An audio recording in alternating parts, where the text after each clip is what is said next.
Himachal Pradesh अकलेती बहबूद council का chairman हूँ और अखिल भारतीय नशीरिया रूहानी मिशन का राष्ट्रीय चेयरमैन हूँ। इस वक्त हिमाचल प्रदेश के अंदर जो हालात बने हुए हैं वो बेहद तशवीशनाक हैं। लॉ एंड ऑर्डर पूरी तरह नाकाम हो चुका है। कहीं सड़कें रोककर नमाजें पढ़ी जा रही हैं, कहीं मंदिरों में पेशाब किया जा रहा है, कहीं मंदिरों की प्रॉपर्टी को इस्तेमाल किया जा रहा है और लव जहाज के इतने केस बढ़ चुके हैं कि अकेले डिस्ट्रिक्ट मंडी में 150 के करीब हिंदू लड़कियां लव जहाज की शिकार हुई हैं, जिनमें दर्जनों लड़कियों का अभी तक कोई पता नहीं है। नेरवा में जो अभी वाक़ा हुआ सड़क पर नमाज पढ़ने का, जब वहां पर पुलिस पहुंची तो पुलिस ने हिंदू संगठनों को ही डराना धमकाना शुरू कर दिया। ये यहाँ का लॉ एंड ऑर्डर है।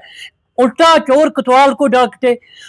और यहाँ पर औरतें महफूज नहीं हैं, महिलाएं महफूज नहीं हैं, बच्चे महफूज नहीं हैं। अभी कुछ दिन पहले मनसा माता मंदिर का मेला था धर्मपुर के अंदर। वहां पर कुछ लोगों ने गुंडागर्दी करते हुए एक नेपाली फैमिली को मारने की कोशिश की, इन पर जानलेवा हमला किया और इनके दर्जनों टांके इन दोनों को लगे हुए हैं और उसके साथ साथ की गाड़ियां तबाह कर दी। धमकियां मिल रही हैं इनको मारने की। पुलिस ने अभी तक कोई कार्रवाई नहीं की। एसएचओ पर एसपी का कंट्रोल नहीं है, एसपी पर डीजीपी का कंट्रोल नहीं है और डीजीपी पर मुख्यमंत्री का कंट्रोल नहीं है। मैं आपके माध्यम से हिमाचल प्रदेश सरकार पर यह वाज़ा करना चाहता हूं कि प्रदेश सरकार 24 घंटे के अंदर दोषियों को सजा दे और इन्हें हाजिर करके कोर्ट में पेश करे।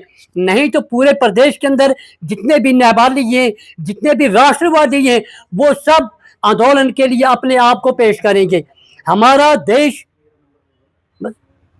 रात को हमने करीब 9 बजे हमने अपने साइड से छुट्टी करी। तो वहाँ उस टाइम मनसा माई का मेला लगा हुआ था अपने धर्मपुर में। तो हम जा रहे थे, मतलब जहाँ मेरे गांव का रास्ता, जहाँ मेरे रूम का रास्ता, वो काफ़ी क्राउड वाला एरिया हो चुका था। उस टाइम काफ़ी पब्लिक थी। तो जैसे हम जा रहे थे हमारे को काफ़ी मतलब 3-4 में भी 7-8 लड़के थे, वो आगे चल रहे थे, बीच रोड में चल रहे थे। तो हमने उनको पहले हॉर्न मारा, अच्छे से बोला, मैं कहा भाई आप थोड़ा साइड में चलो, गाड़ी लग जाएगी या आपके पैर में टायर लग जाएगा, बस ये बात हुई थी। और उन्होंने वहाँ से गाली गलौज शुरू करी, बदले में हमने भी उनको गाली गलौज दिया। उसके बाद मैटर क्लोज हो गया था। उसके बाद फिर उन्होंने बोला, मैं क्या बाहर निकल के कुछ उन्होंने गाली गुली दी। फिर हमारा भाई गया कि भाई तुम गाली क्यों दे रहे हो बोल के। और जैसे ही बाहर गए, मेरा एक ब्रदर कहा गया अपना विजय, जैसे ही बाहर गए और इसके हाथ उन्होंने हाथापाई शुरू कर दी। फिर मैंने देखा जैसे इसके साथ हाथापाई शुरू करी, मैं भी उतर के चला गया गाड़ी से पीछे। मैं उनको छुड़ाने लगा था, उन्होंने मेरे मारना शुरू कर दी। मैं सॉरी बोल रहा हूँ, उन्होंने वहाँ से कंटिन्यूसली मार रहे थे। तो उसके बाद हमने भी वहाँ पे धक्का मुक्की करी, हमारा मैटर क्लोज हो गया था वहाँ से। उसके बाद हम जा रहे थे घर को।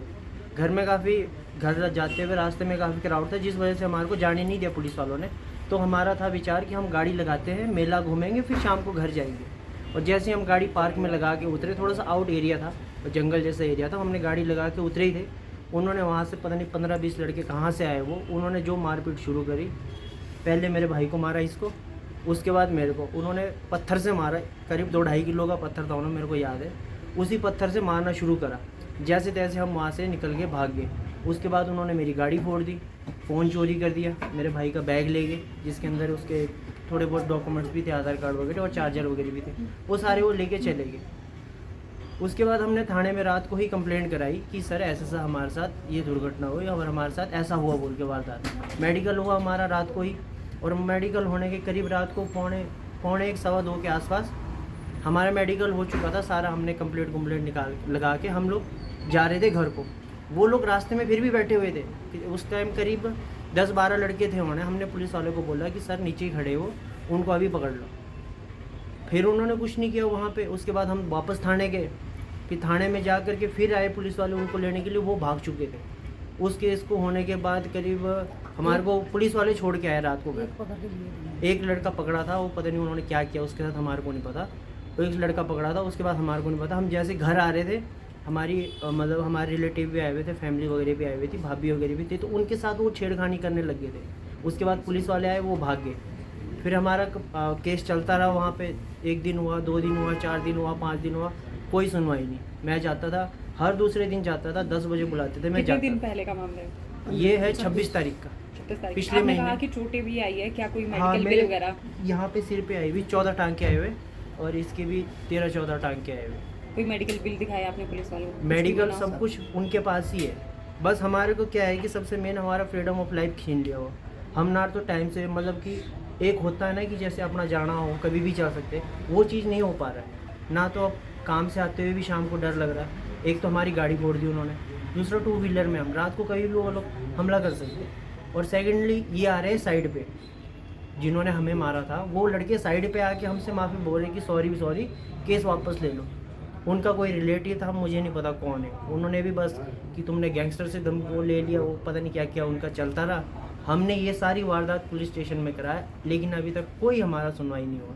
अभी लास्ट टाइम भी किया था, अभी बोले 2-3 दिन, अभी कोई उनका फ़ोन भी नहीं आया, ना कुछ पता लग रहा है। बाकी तो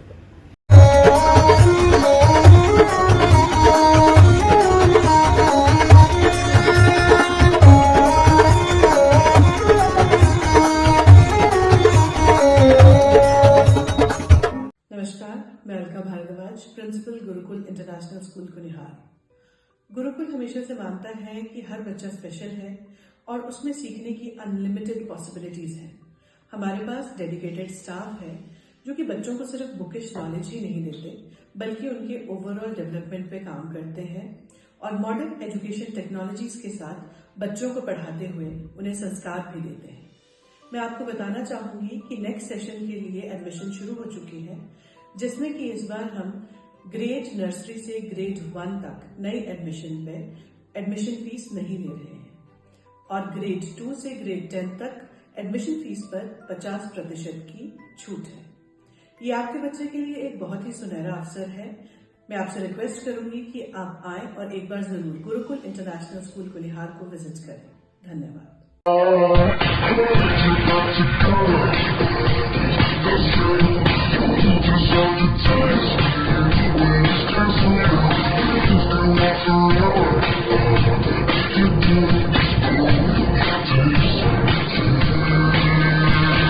Looking for a school that shapes not just students but future leaders? Welcome to Kasoli International Public School, a world-class residential institution where learning goes beyond classrooms.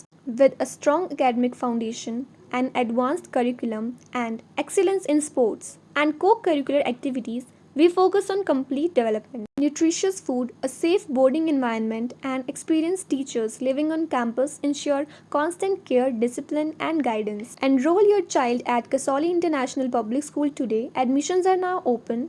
Give your child the future they truly deserve. Thank you.